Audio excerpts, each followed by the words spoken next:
the vast wilderness of a park in England, a British man walking alone takes a wrong path that proves fatal. I was in the middle of nowhere. Nobody knew where I was. Trapped and alone, he must battle the freezing cold temperatures, ferocious wildlife, and his own mind to survive. I couldn't believe this shit. With no food or water, staying alive takes all the cunning and guts one man can summon up. It's now do or die time. If he's to win this ultimate survival test, the battle for his own life. Beefy!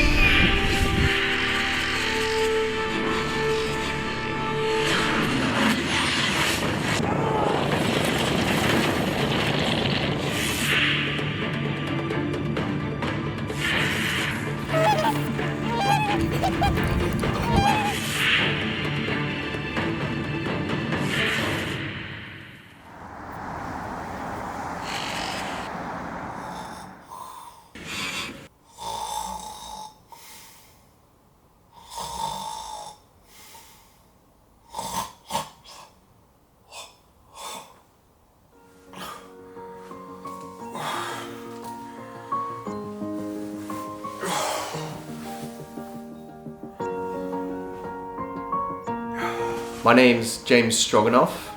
My friends call me Beefy, because of my surname.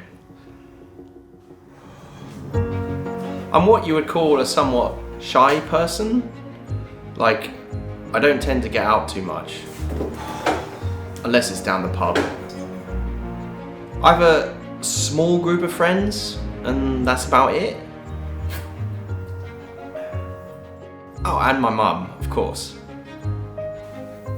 James Stroganoff, or Beefy, is going to go for a short walk in his local park to hopefully cure his hangover. I left my phone on charge, as there was nothing to worry about. I'd done this walk 1,000 times before. Big mistake.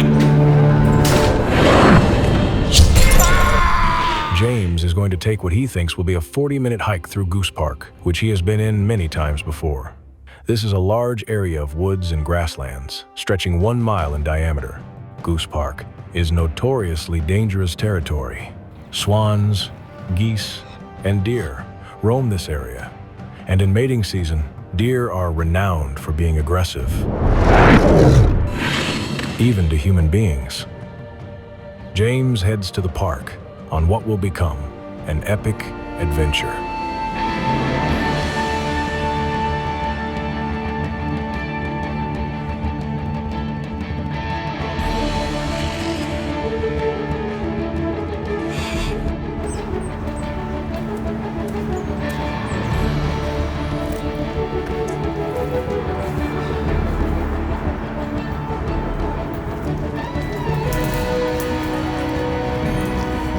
I love this park, it's just so tranquil, all the lakes and shit.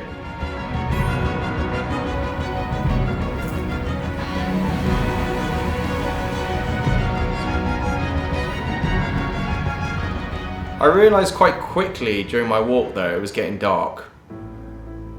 I may have forgotten it gets dark quite early. Suddenly, James hears a sound. I can suddenly hear this song. I love that song. The only problem was it was coming away from the path that I usually take. James is presented with what could be a life or death decision. Stay on the path or go off the trail. I made the decision to follow the music. A band playing live in the park. I just had to see. It was probably the worst mistake I've ever made in my life, but if I had the chance, I would do it again.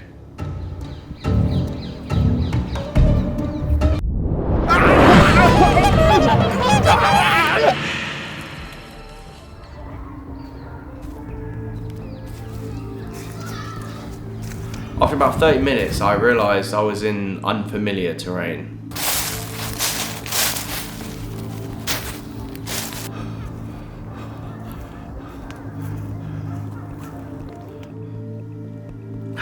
No matter what direction I took, the sound didn't get any closer or any further away. Weird. Completely lost, James suddenly makes a horrifying discovery. The sound had stopped, and I quickly realised this had been the song I'd been playing on repeat on my headphones the night before. The song had just been in my head. Fuck! With no chance of finding his way out in the dark, James looks for shelter from the wind and rain to spend the night.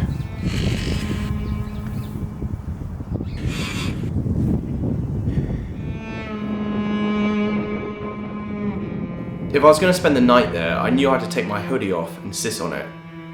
There was just no chance I was going to get frostbite on my ass.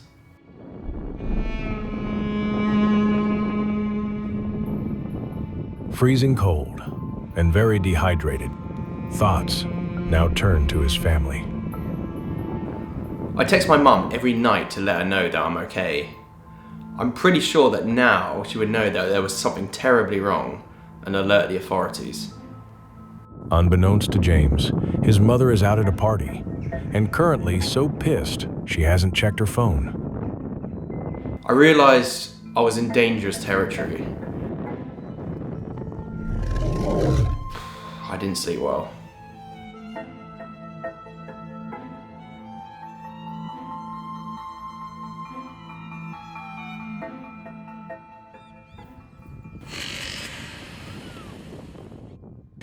James Stroganoff has miraculously survived the night, and in the light of day comes fresh hope.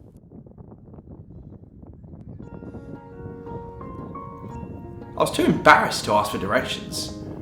I didn't want to be humiliated by a stranger. Could you imagine? I decided there I was just going to get out by myself and just avoid people altogether. James is now feeling the toll of a weekly binge on the sauce.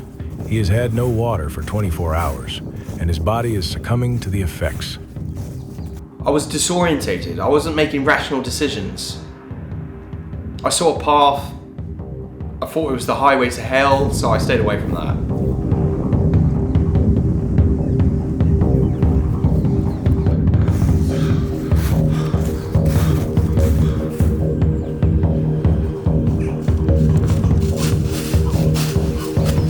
I found a half-finished bottle of water, but thought better of it. I'd been reading a lot of fantasy novels at the time, and I knew that elves tended to live in forests and parks and stuff, and so it probably belonged to them, right? So yeah, I mean, you don't mess with elves. That's lesson 1 of survival. Meanwhile, back in his local pub, his friends are getting worried.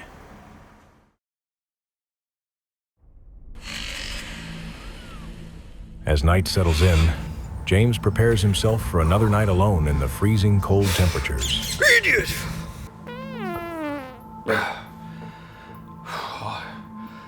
I got really angry with myself that second night. Oh, you fucking idiot! James is losing control, but his anger could actually be key to him surviving the night. It kept my face warm.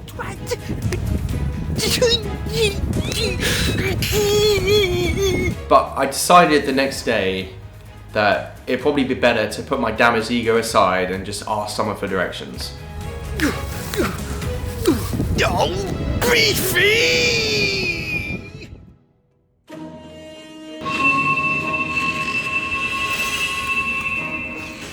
Hunger and dehydration were now becoming a real issue.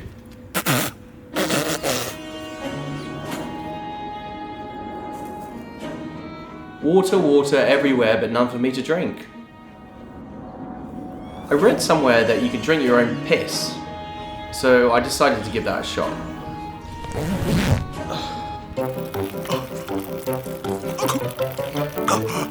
But with nothing to collect the urine, James struggles to collect any fluid in his mouth.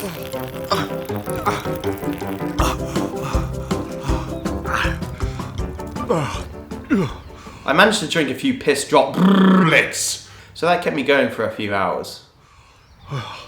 With his thirst partly quenched, James now turns to his stomach. and remembers there is plenty of wildlife in the area.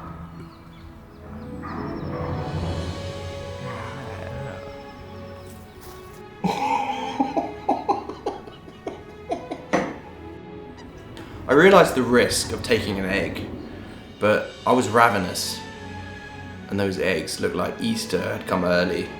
James knows that swans can break a man's arm with a single bite, but he is so desperate, he ignores the risk. It's now do or die time. Like, what have you got?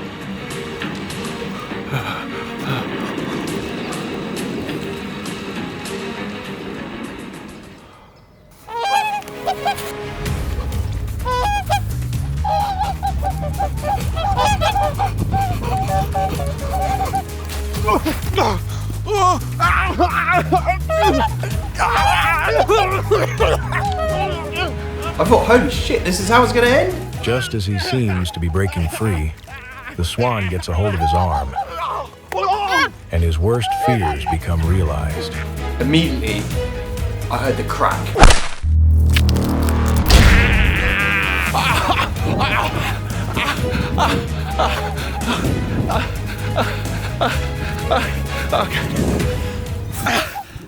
A spectacular failure.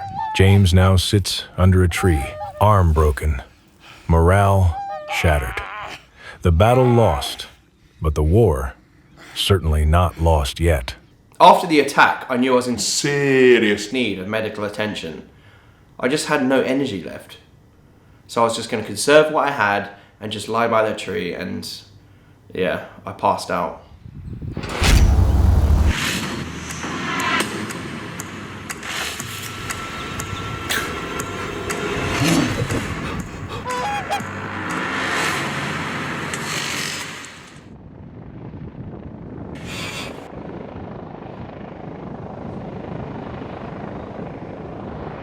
I woke up to what was a kind of a buzzing noise.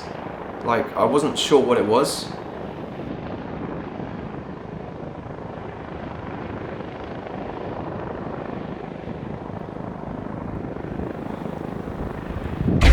And then I saw it. Hey! James's mother has called out a search and rescue, and a helicopter is now circling the area. I could see him. He couldn't see me. I waved my hat at him, I shouted, I screamed. Like, how could he not hear me? Please! Please! The helicopter vanishes into the distance, along with any lingering hope of being rescued. Come back! That was heartbreaking to me. But I quickly realised I had bigger problems. I couldn't feel my fingers.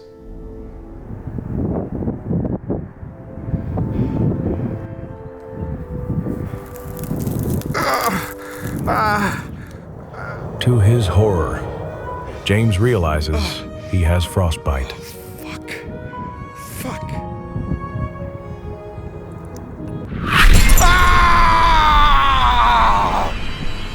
Yeah, I was pretty gutted, you know. I was probably going to lose that hand. For James Stroganoff, this is finally breaking point. It's pronounced Stroganoff. And yeah, I just gave up right there and then. I just sat by the lake, crying. Oh, God. But this isn't the end of his ordeal. My grip on reality was starting to slip. Every noise became unbearable. The birds, the water, the fishermen laughing at me.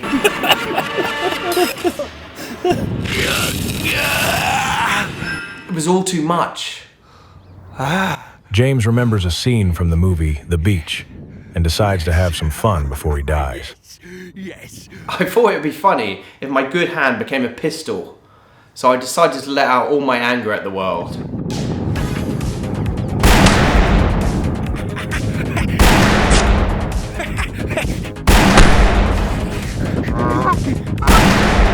Enraged, James starts firing his imaginary pistol at anything that comes his way. Little does he realize, he had consumed so much alcohol before this expedition, his finger has become a lethal weapon, a hand cannon. Running out of bullets fast, James finally stumbles upon something that could give him a quick way out. I saw an open gas line and realized this was it, a way out of my suffering. James knows a bullet to an open gas line could trigger an explosion, and this could be an epic way of ending his ordeal. I raised my hand, pulled the trigger, and bang. Où est le poste?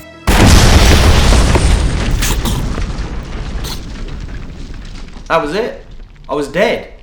Instantly. So how did you survive to tell this ordeal? I didn't.